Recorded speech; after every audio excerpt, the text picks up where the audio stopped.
Assalamualaikum warahmatullahi wabarakatuh.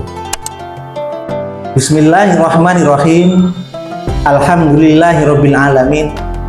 Assalatu wassalamu ala asrofil anbiya'i wal mursalin Sayyidina Muhammadin wa ala alihi wa ashabihi ajmain, amma ba'du.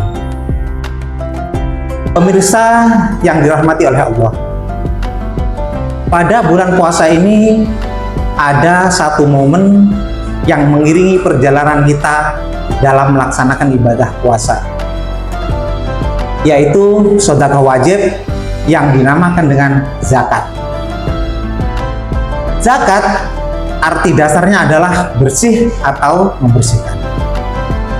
Zakat diperintahkan oleh Allah Subhanahu wa Ta'ala sesuai dengan firman-Nya dalam Al-Quran surah Al-Baqarah ayat 43 yang berbunyi, wa aqimus sholata wa atuz zakata warka'u ma'ar raki'in. Tegakkanlah sholat, keluarkanlah zakat, dan rukulah bersama orang-orang yang ruku. Dalam Islam, zakat dibagi menjadi dua. Yang pertama adalah zakat mal. Zakat mal ini adalah zakat harta. Zakat yang digunakan untuk membersihkan, menghentikan harta yang kita miliki. Yang diwajibkan mengeluarkan zakat mal adalah orang-orang yang sangat berlebih harta, orang-orang yang sangat kaya raya. Yang kedua adalah zakat fitrah, zakat jiwa, zakat yang digunakan untuk membersihkan, menyucikan jiwa kita dari perbuatan-perbuatan iri hati, dengki, suudzon, dan lain sebagainya.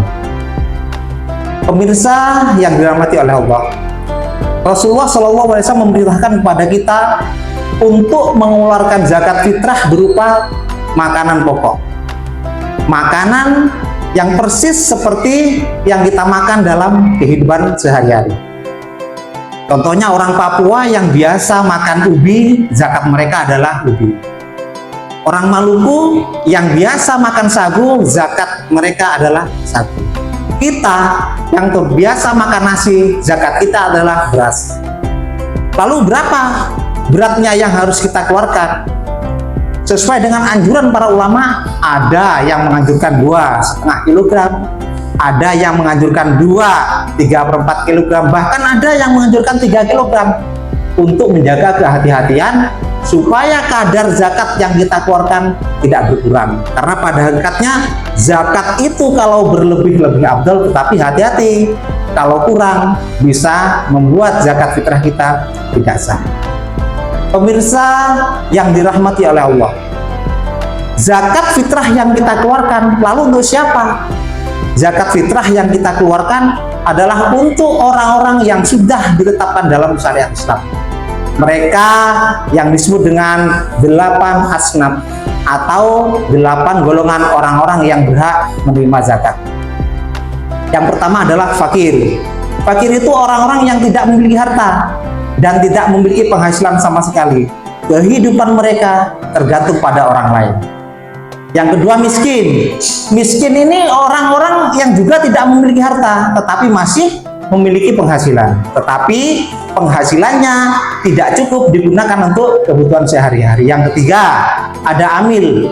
Amil adalah panitia zakat yang sudah ditetapkan oleh instansi pemerintah atau sudah disepakati oleh kelompok-kelompok masyarakat yang tugasnya mengumpulkan, menyalurkan kepada orang-orang yang berhak menerima. Selanjutnya ada mu'alaf, yaitu orang-orang yang pertama kali masuk Islam. Mengapa mereka ini perlu diberi zakat? Untuk menguatkan hati mereka supaya mereka lebih mantap memijakkan hatinya memeluk agama Islam. Selanjutnya ada ghorim. Orang yang berhutang boleh menerima zakat asalkan hutangnya bukan digunakan untuk hal-hal yang maksiat, bukan digunakan untuk hal-hal yang dilarang oleh agama, melainkan hutangnya itu digunakan untuk memenuhi kebutuhan sehari-hari, membiayai anak sekolah, dan sebagainya. Boleh. menerima zakat.